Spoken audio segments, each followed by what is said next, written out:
Cut then update and IG story ni Catherine and happy birthday kay Daddy Teddy. Ang cute pa nga ni Q na. Ito, abangan si Alden sa post ng bench ay mamayang alas 3 ng hapon. Ayan dyan si Alden sa SM Mall of Asia for bench. At ito pa. And sa Casa Bernardo ay pa nga si Catherine. Oh. Saka si Ate Tin kasama yung mga bisita nila. Ang ganda ni Catherine. Ito pa yung highlights sa VIP screening ng Catherine at kay Catherine. Yung ABS-CBN Christmas Special na ginanap sa Araneta Coliseum. Ayan yung mga highlights. Ayan yung magkatabi ang Catherine. Saka yung mga boses.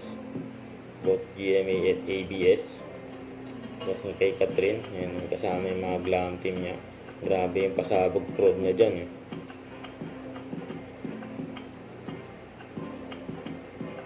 Grabe yung mga bisita ng Katnet sa VIP screening.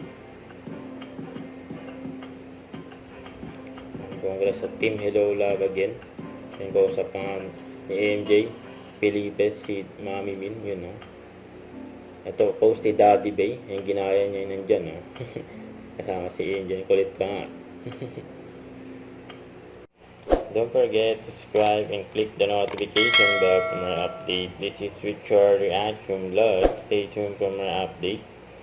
See ya.